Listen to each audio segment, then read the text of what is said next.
नमस्कार, आप देख रही हैं नेक्स्ट नई आवाज। मैं हूं आपके साथ सिराज। दुश्मन का दुश्मन दोस्त होता है, दरवाजे हर तरफ खुले हैं। ये शब्द हैं चिराग पासवान के। चिराग पासवान वो चेहरा जो बिहार की राजनीति में एक बार फिर से चर्चा में है। चर्चा में इसलिए क्योंकि नीतीश कुमार के एनडीए में आने के बाद जो सबसे ज्यादा अगर कोई नेता नाराज है तो वो है चिराग पासवान।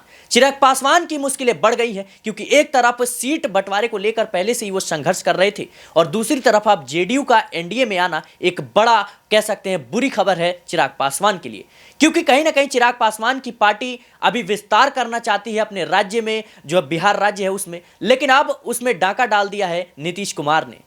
तो हम समझने का प्रयास करेंगे आज के हमारे सहयोगी प्रियांशी जी से। मेरा पहला सवाल यही रहेगा कि क्या चिराग पासवान, जिस तरीके से उनके शब्द थे कि दुश्मन का दुश्मन दोस्त होता है, दरवाजे हर तरफ खुले हैं, तो क्या वो एनडीए का कह सकते हैं साथ छोड़कर इंडिया गठबंधन में लोकसभा चुनाव से पहले दाखिल हो सकते हैं?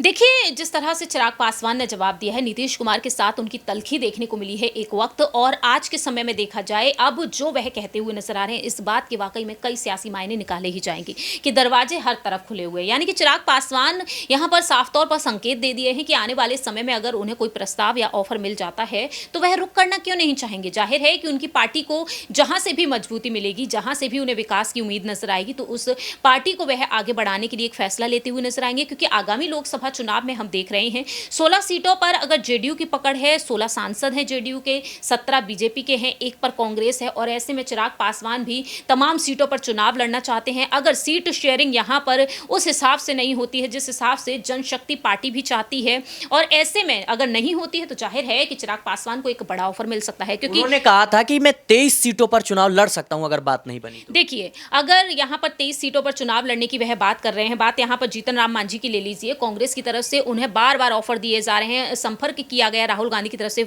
और ऐसे में अब देखा जाए चिराग पासवान के लिए भी एक ये चीज हम देख सकते हैं आने वाले समय में सिराज। लेकिन 23 लोकसभा सीटों पर अगर वह चुनाव लड़ने की यहां पर कवायद शुरू करेंगे तो जाहिर है कि बीजेपी की मुश्किलें कितनी हद तक बढ़ती हुई नजर आएंगी, और उन 23 लोकसभा सीटों पर वह चुनाव लड़ते हुए नजर आएंगे तो उन 23 में से जेडीयू और बीजेपी भी जाहिर सी बात है उन सीटों पर होगी ही होगी। लेकिन चिराग पासवान के लिए एक बड़ी चुनौती यह है कि 23 सीटों पर यहां पर उनकी पार्टी जीत हासिल कर पाएगी या फिर नहीं। यह बड़ी बात यहां पर निकलकर सामने आती है। जी बिल्कुल, कहीं ना कहीं 23 सीटों पर तो चुनाव लड़ेंगे अगर सीट्स बंटवारे को लेकर बात नहीं बनती है तो। लेकिन अभी भी बड़ा सवाल यह है कि क्या चिराग पासवान एनडीए से अलग होकर 23 सीटों पर चुनाव लड़ेंगे तो उनकी पार्टी को उतना फायदा मिलेगा भी या फिर नहीं। फिलहाल जो है चिराग पासवान को लेकर बिहार में तमाम तरह की बातें सामने आ रही हैं। एक तरफ कहा जा रहा है कि बीजेपी से उनकी बात बन गई है, नीतीश कुमार से भी उनकी बात बन गई है, लेकिन बात कहीं भी बनती नहीं है राजनीति में। राजनीति में जिसको जहां फायदा मिलता है वहां दल बदल कर लेता है, और इसका सबसे बड़ा एग्जाम्पल